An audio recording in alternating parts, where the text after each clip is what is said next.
Hello and good morning, everyone. It's a pleasure to have you all here today.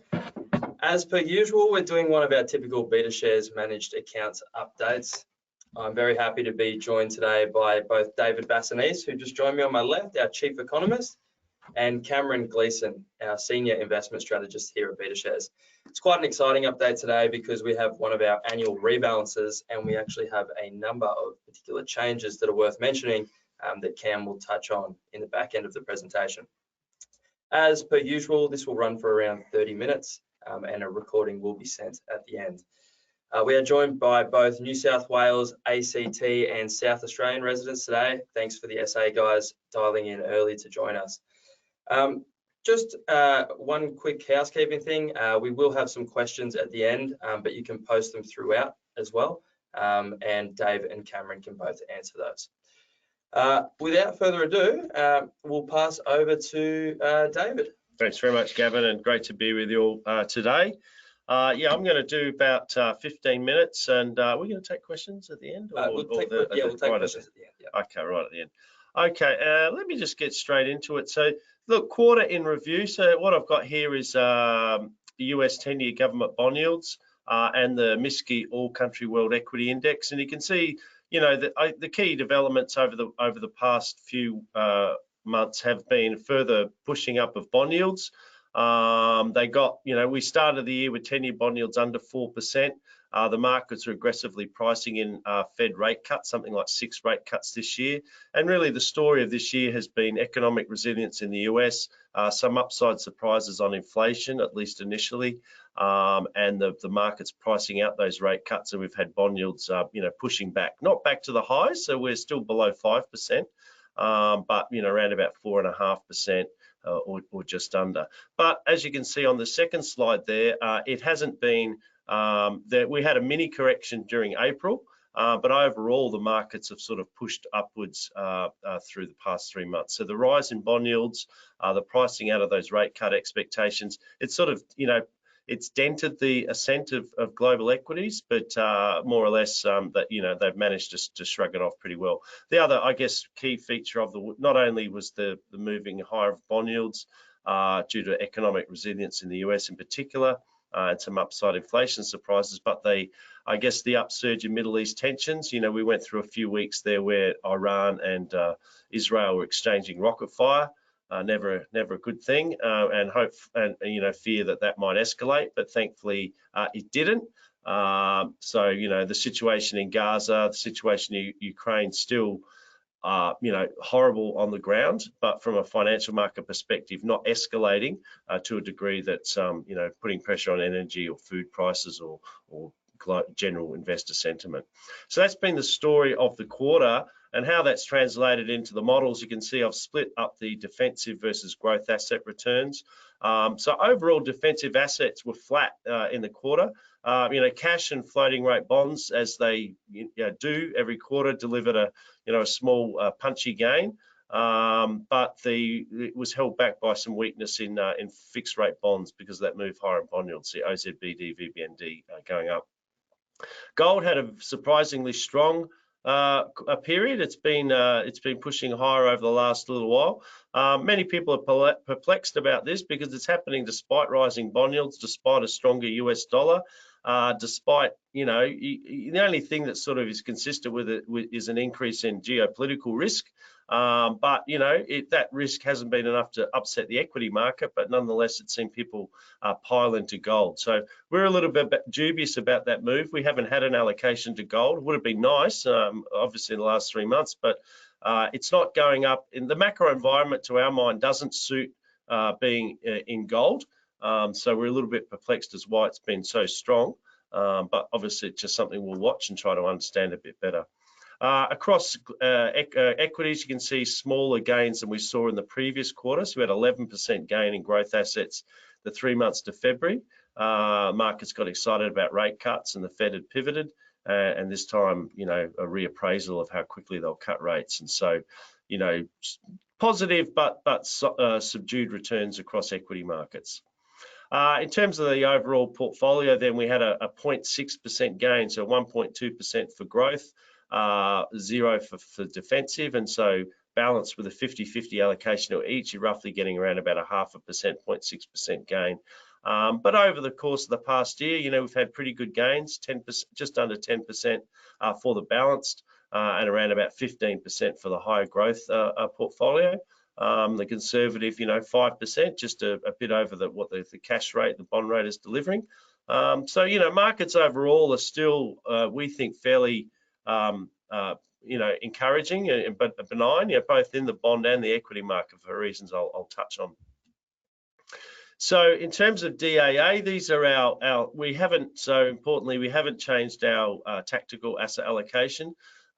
Firstly, we are, you know, base case is a soft landing. We're not anticipating a recession or no landing, in the sense that the Fed will have to aggressively raise rates more to bring down inflation, which ultimately could turn from a no landing to a hard landing. We think inflation is coming down. It's coming down in a way that allows central banks to eventually cut rates. It will help and the global economy be able to stay out of recession. Why are we not overweight equities? Because from a valuation point of view, it's not especially compelling at the moment. We think the markets are vulnerable to a pullback. We did get a small pullback in April, that didn't last very long. But we'd rather go overweight when better value entry opportunities present themselves. But so, you know, taking a cautious approach, we're neutral. We are overweight bonds. We have, you know, basically the story here is if, you know, if you think the central banks are done in raising rates and the next move is down, then bond yields have peaked. The next move in bond yields is down, and we're sort of sitting, anticipating that decline over the next year. Neutral Australia versus global equities. I mean, the soft landing does favour global equities. It favours technology, favours the US market, favours all those things that have been doing well for the past decade. Only question is that the valuations are looking a little bit rich. So again, we're not going overweight global equities, simply from a valuation point of view. Australia looks relatively cheap, but it doesn't have the earnings outlook really to support it. So it's a bit of a mixed picture on that front. So just quickly on that, so you can see here the US unemployment still pretty low. The last number on Friday, actually it ticked up to 4.1. That's still certainly very low. Inflation's still coming down. Just overnight, we had another encouraging reading on the CPI. So I think those few upside surprises we got in the first part of this year are now hopefully behind us. We've had 2 months in a row where the numbers have been more benign. So you can see inflation also coming down. Valuations, look, that's global valuations on the y-axis there, around about 17.5 times earnings. Not too bad, not too cheap, not too expensive. It's sort of in the mid-range, and also on an equity risk premium, as you can see on the next slide there, the equity risk premium just under 2%. It's probably a little bit skinnier than you would like, given where bond yields are today, but not by enough to sort of, you know, think we're in a bubble or anything like that. So broadly, I would characterise global equity valuations as in the fair value range, and meanwhile the earnings outlook is comfortable and bond yields are coming down. So you know, that's encouraging overall for markets. This is really critical. I mean, what we are seeing in the US market, I mean, those that, you know, follow us know that we focus a lot on the US market, drives global markets. The US labour market is rebalancing. The excess demand for labour, the wage pressures are easing in a way without causing a significant rise in the unemployment rate, and that's because of a positive supply response, and, you know, just more measured, less frenetic demand for workers from businesses. You can see here the quit rate. So that's the percent of workers who are voluntarily leaving their jobs. It's a sign of labour market tightness. That has been easing nicely. It's advanced by 6 months. It matches up well with wages growth. Anyway, it's a chart that sort of suggests that it bodes well for further declines in wage inflation, and hence further declines in service sector inflation in the US, which is absolutely critical for this soft landing thesis to play out. Markets are still, you know, you can see the story this year. They've priced out the aggressive rate cuts we had at the start of the year or the end of last year. At the moment, markets aren't expecting much in the way of rate cuts in Australia this year, but they are penciling in 2 rate cuts next year. In the US now, they're penciling in, you know, 1 to 2 this year. The Fed overnight, the dot plot, they've taken out the 3 they thought they would do. Now they're saying only 1. So we're probably looking at least one, probably two, I still think, but then significantly more rate cuts through 25. And what that means for bond yields, you can see here, you know, if you think historically, if you think you're at the end of the rate hike cycle, when the Fed funds rate peaks, bond yields have usually peaked just a little bit before that, and they certainly don't go above the, you know, don't go any higher thereafter. And so that's where I think we are at the moment. And so, you know, we're sort of penciling in a move of 10-year bond yields in Australia and the US to 3.5, 3.25 over the next 6 to 12 months, which would deliver nice capital gains. And you know, when and if we get to that position, then we'll reassess our overweight bond position. But that's sort of, you know, this chart sort of explains why we're in that position at the moment. Just in terms of, again, in terms of global equities, again, we keep things pretty, you know, simple in terms of the decisions we make. We're pondering this global versus Australian tilt. You can just see here the US has been outperforming globally for a long time. It looks expensive relative to the rest of the world, the MSCI ex-US, but at the moment, you know, that it's delivering on the earnings. The momentum is certainly in the favour of the US. The soft landing scenario is in favour of the US, but we just point out that, you know, it is the further outperformance of the US and technology is in the face of, you know, what are becoming richer and richer relative valuations. And Australia is like the mirror image of the US. You can see since the GFC, we've generally been underperforming. If you look at the PE discount to global markets now, it's you know, approaching 10%, so it's getting cheap-ish, but it doesn't have the earnings. The earnings outlook, for example, forward earnings for global markets expected to grow by 10% over the next 12 months. In Australia, it's something like 4%. Because a big chunk of that is energy and resources, and that's expected to have flat earnings, which is holding back our market. But that's the state of play for markets at the moment. I will hand over to my colleague Cameron, and you know, certainly hang around for questions thereafter. And no questions so far, so it means you must have answered everything. Over to you, Cam, just from an asset allocation perspective. Right, thanks, Gav. Thanks, Dave. So Gav, maybe just to jump on to the next slide. I'm here today to talk to you about some changes, some important changes that we're making in terms of our annual strategic asset allocation review. The changes which I'll go through in more detail are firstly to include or introduce a portion of our global equities will now be currency hedged. We're also looking to introduce a new asset class, if you like, global listed infrastructure, and that results in a reduction in our strategic asset allocation to Australian property. The final change we're introducing as part of this annual review is to introduce quality as a style factor within Australian equities. So to go through these in a little bit more detail, the first is just a consideration of currency hedging. And if we think about what the Australian dollar has done for a long time, probably since about 2010, 2011, against currencies like the US, we've seen the Australian dollar depreciate. And this has been a real tailwind for investors holding unhedged global equities, and indeed has helped the performance of portfolios like ours, which have not had currency hedging in their global equities. However, it's important to look beyond, you know, the most recent history to the full arc of history and consider the pros and cons of a currency hedged exposure. And we've done a lot of work on this, and we think there's two sort of key things to consider in terms of risk. Firstly, we must think about like long-term outcomes, and secondly, we've also got to think about shorter-term volatility. Now, if we look, and we've done work looking back to the start of basically available indices to model our strategic asset allocation back to 1988, and you know, almost you know, curiously, the performance of SAA, whether or not you'd been 100% currency hedged or 0% currency hedged for that entire nearly sort of 40-year period, was roughly the same. But most investors aren't holding their managed account for 40 years. And so we wanted to have a look at what the outcomes look like for, you know, your sort of average holding period, which might be 5 years. And we think it's important to provide a greater degree of certainty as to what that outcome might look like over that 5-year window.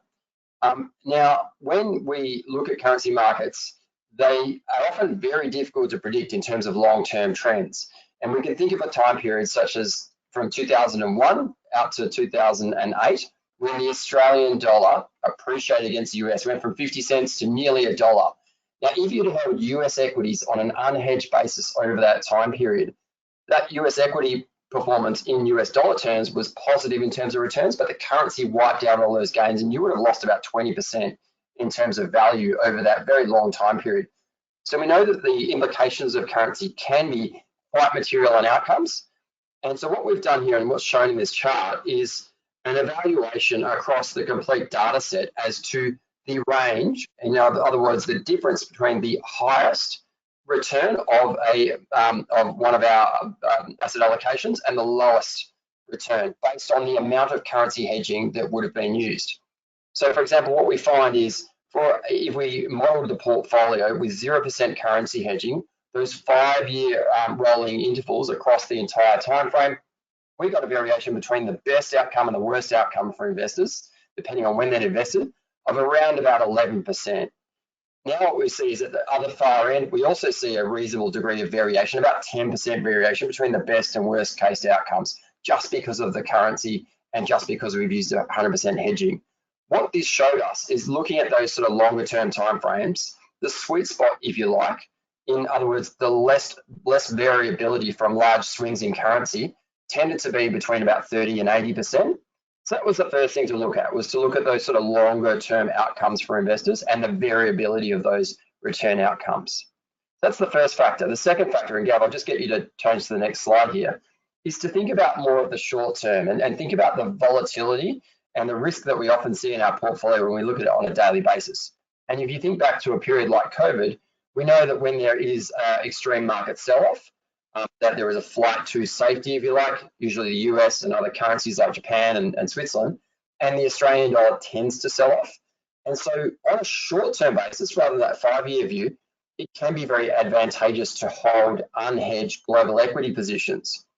And as a result, the volatility, the annualized volatility of daily returns tends to be much lower if you have an unhedged global equity position over those periods. So the orange line here really is just showing the average annual return for the entire 40-odd year period.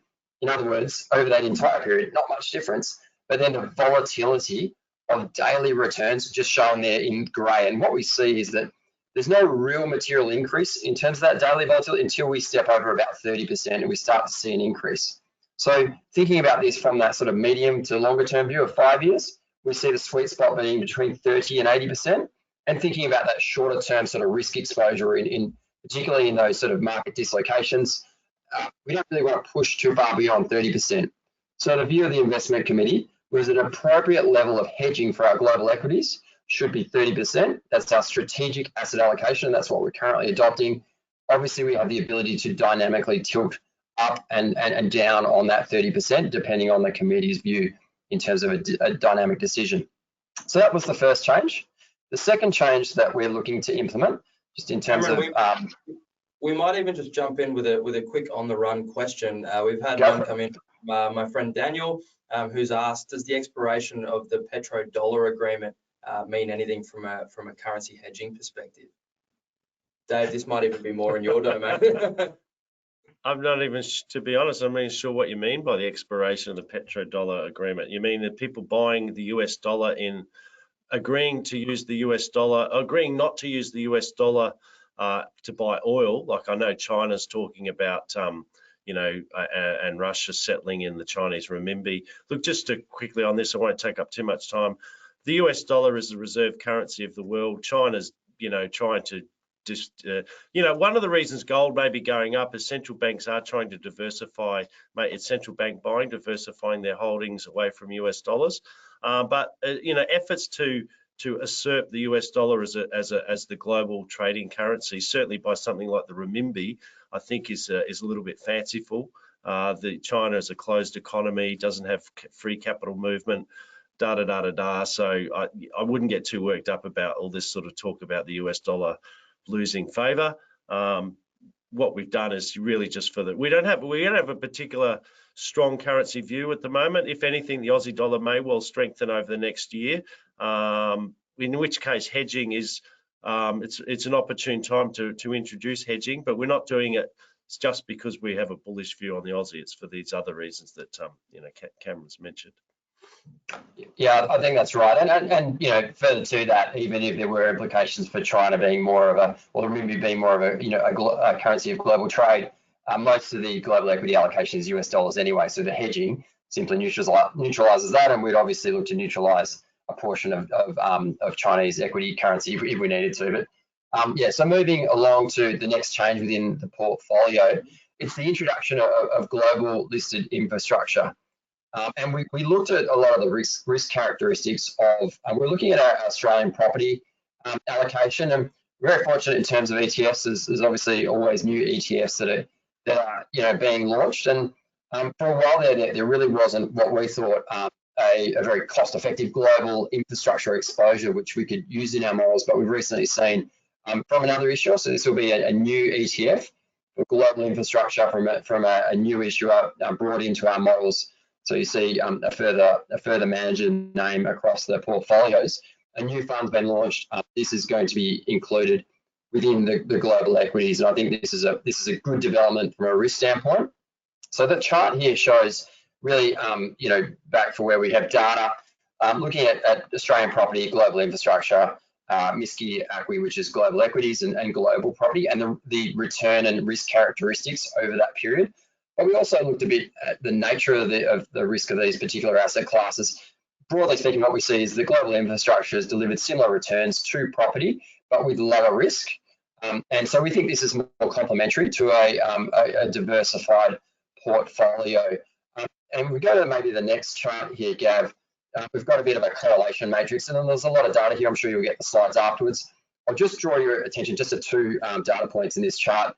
If we look at the first column, Australian shares, and move our way down to Australian property, the second last row, the Australian, our A-REITs exposure essentially sits within our Australian equities allocation in the portfolios. The correlation of those two asset classes, as shown there, is 0.77, which is very high, really, for two asset classes, which are supposed to diversify each other. Not surprising, given A-REITs are actually in the ASX 200. Another key point here is that we've actually got a very large holding in the A-REITs index in Goodman Group, which is around about 37% now of that index. So that's a lot of stock-specific risk. But what we've found is that property is very highly correlated to Australian equities. Whereas if we go to the second column, global infrastructure, the last row, global shares, you can see the correlation of global infrastructure to global shares about 0.5. And because global infrastructure is, if you like, being pulled from our global equities portfolio, we can see that diversification benefit there. So it's really about delivering better risk-adjusted returns, reducing stock overlap, and in particular, that Goodman Group exposure on a balanced portfolio. If you think about a 2.5% allocation to A-REITs that once was, that's pretty significant, you know, allocation to a single stock, which is already represented in your Australian equities. So I'm thinking about that balanced portfolio. The strategic asset allocation to A-REITs goes down from 2.5 to 0. It's a relatively small change overall, given A-REITs are already in Australian equities. We do have the ability to dial that up if and when we see fit, and we have a 2.5% strategic asset allocation to global infrastructure. We're very fortunate in terms of thinking about this. We did see that A-REITs did sell off quite heavily towards the in the last couple of years with bond yields going up. A-REITs have actually recovered quite nicely. So we've seen good performance out of A-REITs recently. We think it's a good time to implement this switch. And then the final change, which we'll go into in this last slide, is the inclusion of a quality exposure within Australian equities. And I'm sure you've heard of us talk about quality a lot and the value that quality brings. We've had QOS, so our Betashares FTSE RAFI Australia 200 ETF, within the model portfolios for a long period of time. And that fund has, since inception, delivered outperformance, delivered high yield, and delivered, in fact, more franking than the broad market. So it's been a great fund. But you know, when we think about markets, and obviously they're difficult to predict, we know that value as an investment style factor, which is what QOS delivers, it delivers a dynamic tilt to value. Value doesn't necessarily perform at all parts of the cycle. But the really interesting thing is that quality or quality companies also can deliver alpha. And we see that our quality index, that AQLT, the Betashares Australian Quality ETF, tracks, has delivered outperformance since inception. But interestingly, if you look at the rolling return chart, that's the 12-month return at any point in time, they're really a mirror image. So the time periods when value is outperforming tend to be those when quality is underperforming. So you get a very nice offset there. And you can see, you know, I love talking about correlations, negative correlation between the excess return. So great for diversification. And if we flip on to the next slide, just to talk about how we've looked to size these positions. Our risk modeling, forward-looking risk modeling, indicates that the optimal mix of a quality and value exposure, a QLT, and QOS happens to be 65% in QOS, if you like, and 35% in quality. So that's the mix, slight tilt to value versus quality. And then what we seek to do is we seek to blend that with the lowest cost Australian equity ETF, A200, to ensure that we're really acting, you know, closely within our risk budget, or we don't have a lot of tracking errors to the broad market while delivering that outperformance. And what we've seen here is really good characteristics in terms of the blend of those two funds and over a long period of time, the degree of downside risk versus upside risk is really skewed to the positive there. Final slide, if you don't mind, Gav. You know, in the weeds here, but looking at that performance just in terms of total return rather than rolling returns is often easier to digest. The green line shows that blended performance. There are periods when the red line quality or when the blue line value do deviate more from the market, but the blend of the two gives that really nice risk return trade-off. And in fact, that blend net of fees over this period has outperformed the broad market by about 1%. So it's definitely, you know, in our view, very additive to the portfolio. So they're the strategic asset allocation changes. They we'll be looking to implement them very soon after 30 June. Quick question for you, Cam, coming in from James. Hi, Cam. Are these changes going to make the portfolios more expensive? Yeah, so we looked at that. Very immaterial overall impact. So, for example, the current property allocation has a slightly higher management fee. The infrastructure one has a lower fee. I think across the portfolio, if anything, depending on your risk profile, it may be up to 1 basis point. But we know that cost is critical, and that was a key consideration. The great thing is that you know, there are, you know, increasing number of very cost competitive ETFs being issued. So we have that advantage in being able to use tools that really are going to be, you know, the lowest cost possible for exposures. So really very immaterial, if any, impact on your particular, you know, depending on your risk profile. Fantastic. And just a reminder, ladies and gents, these changes will be implemented at the start of July, just to correlate along with the end of financial year. Just to wrap up today, firstly, thank you to David and Cameron for joining us and providing us an update on both the macro side and the SAA changes. For those of you who would be familiar with myself, you'd probably already be aware of our business acceleration services here at Betashares, but we've been working very closely with advice shops like you all come from to help from a white labeling perspective with any of our ongoing reporting from the managed accounts. And also a very rapidly developing segment of our business has been working in the practice development segment, you know, working closely with groups to implement investment philosophies that correlate with our managed accounts, you know, putting together successful business plans and client value propositions as well. We also work closely with groups to put together marketing material, help with search engine optimization and so forth. So if you have any questions about any of the attached today, please feel free to reach out to your relevant account manager. For a lot of you, that's probably myself. So I look forward to an influx of emails in about 30 minutes time, no doubt. Otherwise, we appreciate your time today and look forward to catching up with you in the next quarter.